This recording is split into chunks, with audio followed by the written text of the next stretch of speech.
السلام علیکم ورحمۃ اللہ وبرکاتہ۔ رب تعالیٰ جل شانہ آپ کو خوشیاں عطا فرمائے۔ آج جمعہ کا دن ہے اور عصر کی نماز کا بعد کا وقت ہے۔ یہ وقت رب تعالیٰ جل شانہ نے بہت ہی اہم بنایا ہے اور یہ قبولیت کا وقت ہے۔ جیسے کہا جاتا ہے کہ جمعہ کے روز ایک ایسی گھڑی ہے اس میں جو کچھ بھی مانگا جائے رب تعالیٰ جل شانہ اس کو قبول فرما لیتے ہیں، اور یہ قبولیت کی گھڑی ہم سے گزرتی جا رہی ہے۔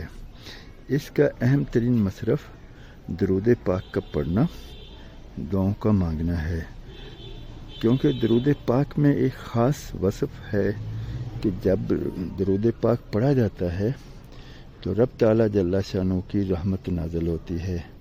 جو یہ چاہے کہ اس کا چند گھڑی کا وقت رب تعالیٰ جل شانہ کی رحمت میں گزر جائے، رب تعالیٰ جل شانہ کی رحمت کے سائے میں گزر جائے، تو اسے چاہیے کہ وہ اس وقت میں درود شریف پڑھا کرے۔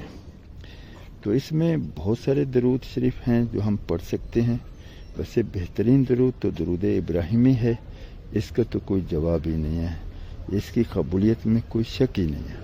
ویسے تو درود شریف جن الفاظ میں پڑھا جائے، جس شکل میں پڑھا جائے تو رب تعالیٰ جل شانہ قبول فرما رہتے ہیں۔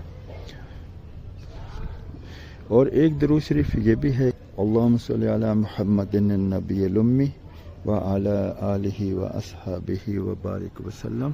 اللہم صلی علی محمد النبی الامی وعلی آلہ واصحابہ وبارک وسلم۔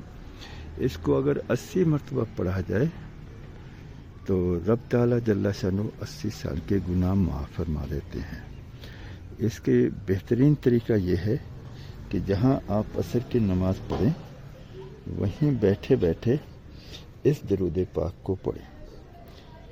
تو ویسے تو رب تعالیٰ جل شانہ قبول فرمانے والے ہیں، آپ چلتے پھرتے پڑھیں، بیٹھ کے پڑھیں، لیکن جب آپ پڑھیں تو یوں سمجھیں، اپنا گمان جمائیں، اپنا دھیان جمائیں کہ میں رب تعالیٰ جل شانہ کی رحمت کے سائے میں ہوں، رب تعالیٰ جل شانہ کی رحمت مجھ پر برس رہی ہے۔ تو رب تعالیٰ جل شانہ میں عمل کی توفیق عطا فرمائے۔ جزاکم اللہ خیر۔ السلام علیکم ورحمۃ اللہ وبرکاتہ۔